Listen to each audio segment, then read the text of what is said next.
Bismillaahi Raxmaani Raxiim. War degdeg ah oo hadda soo dhacay ayaa wuxuu sheegayaa maanta oo taariikhdu ku beegan tahay 25 December dabayaaqada 2025 dowladda Israa'iil ayaa iyadu u aqoonsatay si rasmi ah Jamhuuriyadda Somaliland dowlad madax bannaan.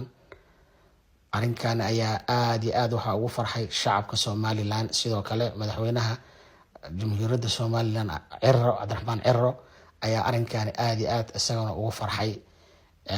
Run ahaantii waxaa ka falceliyay arrinkani wadamo carbeed oo fara badan oo ay kamid tahay wadanka la yiraahdo Masar, sidoo kale Saudi Arabia, golaha khaliijka, sidoo kale waxaa ka falceliyay Morocco, waxaa ka falceliyay Algeria, wadamo aad iyo aad u fara badan oo arrinkan ku tilmaamay Qatar kusoo korortay gobolka, isla markaana loo baahan yahay in laga hortago. Sidoo kale dowladda Turkiga ayaa iyadu cambaaraysay, Iran ayaa sidoo kale cambaaraysay falkani oo gabi ahaanba diiday.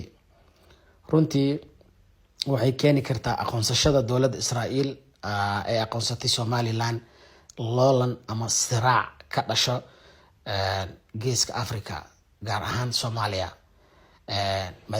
Ra'iisul wasaaraha dalka Israa'iil la yiraahdo Benjamin Netanyahu ayaa isagu u mahadcelisay, ayaa sida la sheegay lagu sheegay qoraalka, u mahadcelisay madaxweynaha dowladda la magac baxday Somaliland Cabdiraxmaan Ciro.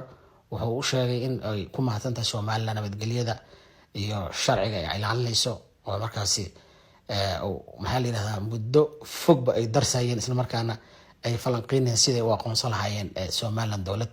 sidoo kale Ciro ayaa isagana u hambalyeeyay maxaa la yiraahdaa shacabkiisa, wuxuuna u mahadceliyay ra'iisul wasaaraha dalka Israa'iil Benjamin Netanyahu.